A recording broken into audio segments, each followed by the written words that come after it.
Shalom, kita kembali lagi dalam PA Wilayah GKI Ngopasan. Harta tahta wanita. Pepatah lama yang kerap kali menjadi gambaran akan godaan terbesar kaum pria. Tapi pepatah ini juga berlaku untuk kaum wanita, bahwa godaan terbesar wanita juga sama, yaitu harta tahta pria. Karena baik pria dan wanita sama-sama punya resiko untuk digoda dengan tiga hal ini. Banyak relasi yang rusak karena tergoda dengan harta. Banyak orang yang jatuh karena mengejar posisi tahta yang tinggi. Banyak manusia tersesat karena relasi dengan lawan jenisnya. Kita bisa melihat kasus-kasus demikian berlalu lalang setiap hari di berita, bahkan ada di dekat kita. Godaan-godaan semacam ini tidak jauh dari kita. Ia ada dan siap-siap menggoda kita kapanpun ia mau mencobai manusia yang tergiur dan mau melakukan segala cara untuk memuaskan keinginannya. Berbeda halnya dengan Yesus. Meski mengambil wujud manusia, tapi ia mampu melewati masa-masa pencobaan. Kitab Matius sangat rapi menulis tentang perjalanan Yesus, di mana kisah setelah pembaptisan Yesus langsung dilanjut dengan kisah Yesus dicobai di padang gurun. Baptisan tidak membuat Yesus bebas dari pencobaan. Malahan dalam Matius 4 ayat 1 dikatakan, Yesus dibawa oleh roh ke padang gurun untuk dicobai iblis. Roh membawa Yesus ke padang gurun, salah satu tempat paling mematikan di muka bumi. Siang hari sangat terik, malam hari sangat dingin. Di tempat yang sangat berbahaya itu, Yesus menjalani puasa 40 hari dan 40 malam. Di tengah padang gurun yang terasing, gersang, panas, lapar, haus, karena baru saja usai menjalani puasa, iblis yang disebut sebagai si pencoba itu datang pada Yesus dan melancarkan cobaan-cobaannya. Pencobaan yang ditujukan pada Yesus mengingatkan kita bahwa tidak ada satupun manusia yang terbebas dari ujian dalam hidupnya. Ujian-ujian yang mungkin mengarahkan manusia untuk melakukan sesuatu yang tidak baik atau jahat. Ada ungkapan yang mengatakan bahwa kejahatan terjadi bukan karena niat pelakunya, tetapi karena adanya kesempatan. Ungkapan ini menunjukkan bahwa manusia kerap kali memilih untuk melakukan kejahatan karena tergiur atau tergoda akan sesuatu yang lebih menyenangkan, instan, mudah, dan seolah-olah baik bagi dirinya sendiri. Mari kita lihat pencobaan-pencobaan yang dialami Yesus lebih dalam lagi. Di pencobaan pertama, iblis mengatakan, "Jika engkau anak Allah, perintahkanlah supaya batu-batu ini menjadi roti." Cobaan iblis yang pertama ini mengingatkan bahwa Yesus memiliki kuasa untuk mengubah batu jadi roti. Karena iblis tahu, maka ia mengingatkan, bukankah itu kebutuhan pertama Yesus? Ketika iblis menawarkan pada Yesus untuk mengubah batu jadi roti, maka iblis menawarkan solusi yang luar biasa. Karena makanan adalah kebutuhan dasar manusia. Dalam hidup kita, cobaan macam ini juga sering terjadi. Karena tak jarang manusia bertengkar karena makanan. Pencobaan pertama ini juga mengingatkan kita kembali akan kisah bangsa Israel yang mengeluh di padang gurun karena tidak ada makanan. Seperti dalam Keluaran 16 ayat 2-3. Berbeda dengan Yesus. Yesus menjawab godaan iblis itu dengan berkata, "Manusia hidup bukan dari roti saja, tetapi dari setiap firman yang keluar dari mulut Allah." Tuhan Yesus mengingatkan kita bahwa untuk apa memperoleh makanan, minuman, dan kebutuhan lainnya bila kita kehilangan martabat hidup karena kelakuan yang tidak benar. Perlu kita ingat bahwa dengan kuasanya, Yesus tidak pernah membuat mukjizat bagi dirinya sendiri.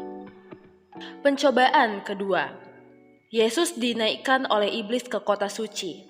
Di kota itu iblis menempatkan Yesus di bumbungan bait Allah. Banyak yang menafsirkan bahwa bumbungan bait Allah itu ada di Yerusalem, karena Yerusalem pusat keagamaan orang Yahudi. Di atas bumbungan itu biasanya seorang imam akan menyampaikan khotbah dan umat akan mendengar. Iblis berkata kepada Yesus, "Jika engkau anak Allah, jatuhkanlah dirimu ke bawah.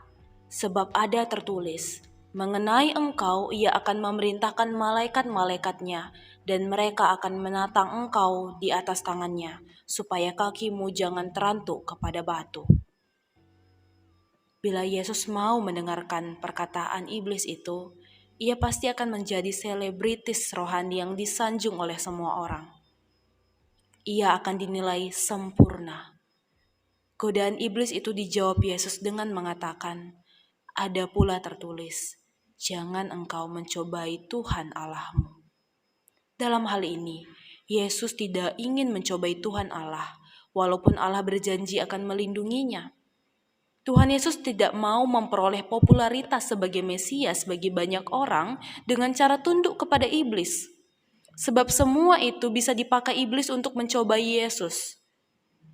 Dan kita tahu bahwa Yesus memperkenalkan dirinya ke banyak orang dengan caranya sendiri, dan tujuannya adalah agar semua orang melihat kemuliaan Allah dan semua orang memuliakan Bapa di surga.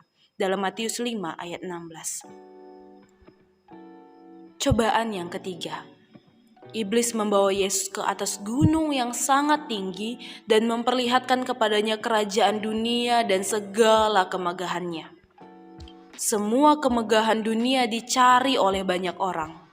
Iblis berkata, semuanya itu akan kuberikan kepadamu jika engkau sujud menyembah aku. Tawaran iblis sangat menggiurkan. Ia akan memberikan pada siapa saja sesuai kehendaknya, asal manusia menyembah iblis. Yesus tidak tergoda dengan tawaran itu. Maka Yesus berkata, ada tertulis, engkau harus menyembah Tuhan Allahmu dan hanya kepada Dia sajalah engkau berbakti. Di bagian akhir kisah ini, Injil Matius menuliskan, lalu iblis meninggalkan dia dan lihatlah, malaikat-malaikat datang melayani Yesus. Malaikat-malaikat itu melayani Yesus karena ia mampu mempertahankan diri dari berbagai godaan iblis.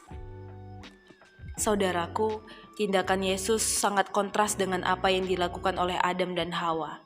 Kita bisa lihat dalam Kejadian 3. Ketika sama-sama mengalami pencobaan, Yesus dengan tegas mengatakan bahwa manusia harus hidup melalui firman Allah dan tunduk kepada Allah saja. Sementara Adam dan Hawa masih pikir-pikir sampai mereka melihat seolah-olah apa yang disampaikan ular itu baik dan menyenangkan. Dan mereka lupa bahwa mereka semestinya harus taat dan tunduk kepada firman Allah.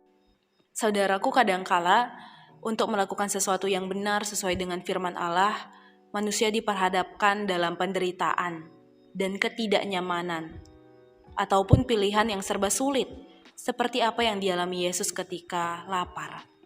Namun apapun yang terjadi dari pencobaan di padang gurun ini, Yesus memilih untuk tegar, taat, dan tunduk kepada Allah, serta tidak mudah tergiur atau tergoda akan apa yang dikatakan oleh iblis. Saudaraku, dalam perjalanan kita di dunia ini, kita tidak akan terlepas dari godaan dan pencobaan. Setiap hari mungkin kita punya padang gurunnya masing-masing. Situasi-situasi yang penuh godaan dan tantangan itu.